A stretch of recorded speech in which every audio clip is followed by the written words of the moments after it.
So into the storm, this is the next step for exploration, but I think it builds even more towards the dynamic world, which will be filled with lots of possible content options. What we have coming with this next June patch is the Stormbreaker, a sandbox event that will keep going even after its first expected window the first month has passed. Just like the Align and Mine activity, I believe most of this year's events will permanently remain to increase activity inside the game, so there will remain quite a bit of options by the end of this year. As expected, this is the continuation of the Regen crisis. What we are seeing now is the next step in the mission chain. So the ASD, this Associated Science and Development Faction or Division, which belongs under this large manufacturer, is doing some morally questionable things. And that's where we come in. We will find the data facilities on Pyro, rather large places, heavily guarded and dangerous for ship approach. So it is obvious we're not welcome and need to make our way there either on foot or in a vehicle. Perhaps not as huge as Hurston facilities, but still reasonably large. The ASD faction holding up in there is clearly not the good guys, but they also have to protect their assets. I don't think it was an understatement how heavily guarded these places might actually be. Perhaps even too heavily. These are clearly high security areas, and so certain measures need to be in place to keep us out. One of them is the new way to access specific doors. They will require us to equip certain pieces of clothing to access the more secure areas of the facility. So perhaps we will need to take out a scientist or two or a heavier guard along with a ton of other guards roaming the area. Only by wearing that specific clothing will we be granted access further in. So in a way it does seem like an infiltration mission, but I wouldn't really bet everything on trying to do this stealth-like, because it seems more likely that the NPCs will still notice us. Further into these facilities, if we pay attention, there are certain puzzles to solve in order to access additional loot and possible pieces of information. At the end of the facility, we may find something extremely beautiful, perhaps extremely useful. It does seem there are some things like ship modules of smaller sizes, perhaps even some specialized armors and special weapons. I think something similar may have been shown off at CitizenCon last year, or maybe it is just something new.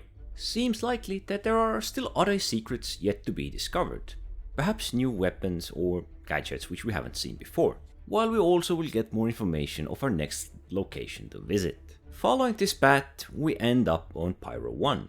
As it happens, there's a massive storm brewing. Rain, lightning, and all the dark environment.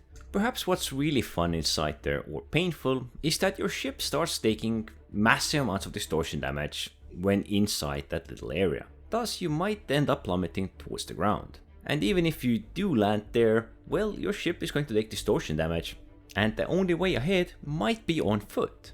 If by some miracle you should survive, there's a massive amount of radiation hitting you, so you'll need rat pens to stay alive. And if that wasn't enough, there are even creatures of all sorts and kinds which may be lurking in the storm. And these are the real horrors in the dark, as they have been mutated by the radiation. Perhaps there will be some specific radiation gear that can actually help us survive. This storm area itself is surrounded by 3 shuttle stations, and once again we are not welcome there, as we will be met by the hostiles belonging to the same faction. However, if we clear or force our way into these distortion resistant shuttles, which can travel through the storm, they will take us to the main facility, filled with security, radiation damage, wildlife, and who knows what else. And once you are there, perhaps instead of fighting, you should try and make your way into the buildings as fast as possible. Because this radiation seems like the next new thing which we will be seeing at certain specific locations with highly valuable loot, materials, or other sorts of resources in the future. And once you have breached this facility in the middle of the radiation storm, that's where the real story begins. The action doesn't stop, it continues with full-on mayhem. The place is filled with loot and who knows what other surprises await. The story will move forward, and if you do pay attention, there may be something to learn. Apparently there are vehicles that can only be earned in-game. I'm guessing this includes the ATLS combat suit, and perhaps even some other things which we don't yet know about. In general, I think that is a grand idea, not to let players buy everything and instead make them earn it, make them sweat to get something.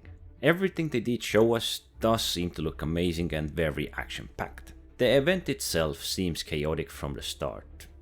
And the big boy Valakkar might even show up in the end, puking radiation acid all over the place. This seems like a bit more than they usually release, but then again it's straightforward and combat oriented. So get your crew together and take on all of these horrors in the middle of this storm. PS, don't forget your anti-rad pens.